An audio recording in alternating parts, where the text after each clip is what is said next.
miles an hour, but one thing I haven't tried is a slip either direction with the Vortex generators on. So I'm going to set it up like we're going to be landing.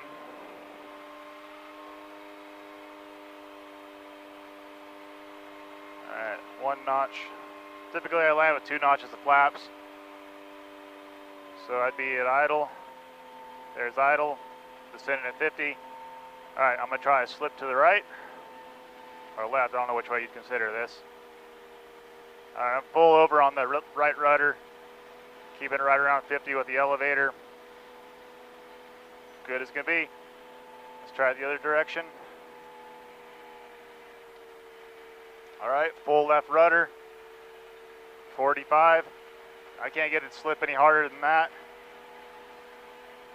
Let me try slowing it down on the slip, see if that makes it want to do anything weird. There's 40, right almost at stall, full slip. It wants to kind of straighten itself out. We'll try the other direction. Alright, 40 miles an hour, full slip. Kind of wants to start naturally straightening itself out. The rudder won't keep it there because it's slowing down. But it doesn't have any weird tendencies when you're doing a hard slip either direction. So that's good. Okay, one thing we need to try is with the Vortex generators on here, we'll see if the thing will do V&E, which is 100 miles an hour straight and level. I haven't tried that yet. All right, we're going straight and level. I'll try to keep it there.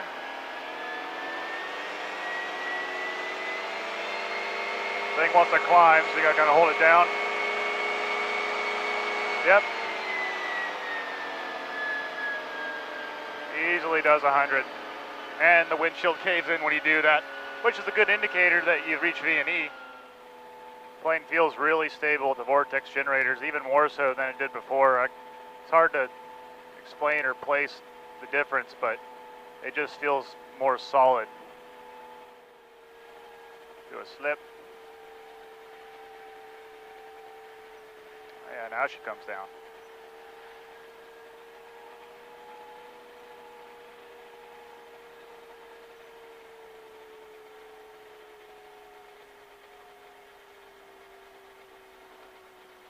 Oh yeah, it feels really solid, really stable at low speeds.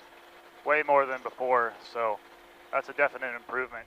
Okay, so back on the ground. Anyway, here's the placement of the Vortex generators. These, the outboard, I guess it's about maybe 5 feet because it's the full span of the aileron there. So this outer 5 foot here on the wingtip, I've placed 1 inch forward of the rest that are inboard from that. I don't know if you can see it down here, but this one right here sets it, this whole row all the way to the root sets 1 inch farther back than these ones here. Originally I had them all placed, these ones here placed back 1 inch, the same as that, so they're all the same, but I didn't notice much difference with the stall. It was maybe 2-3 mile an hour at the most slower, but no big difference. So I came back, moved these ones 1 inch forward, went up, tried it again, and it made a pretty big difference. So I don't know if you could even move this farther, like another ½ inch, if it would make a bigger difference, but like the video just showed, the stall, I don't think you could physically get it much slower than that without putting a bigger wing or designing a different flat bottom wing to it. Anyway, they just stick right on there and shoot. They're good to at least 105 miles an hour. So they seem to be staying put. Pretty easy to put on, takes about maybe 45 minutes aside, taking your time, making sure you get the line just right. But they set about ½ inch in front of the sew line on the Hawk Arrow. So seems to be good. The big difference is it's super stable when you're coming into land. It just feels way more predictable than it used to. And yeah, so that's it. Any questions, feel free to comment or ask questions and I'll get back to you. Oh, one other thing I did was the instructions called for, 60 millimeter spacing on the outboard 3 feet, but I ended up doing one more section here to cover the full span of the aileron. And I put these all to 60 millimeter spacing out here. From this side in, they're at 90 millimeter spacing. So I don't know if that's going to make a big difference, but just something I decided to try, and it seems to work okay. It's not slowing down on the cruise or anything.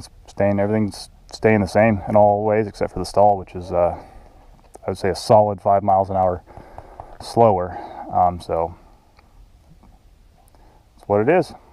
Anyway, have a good day.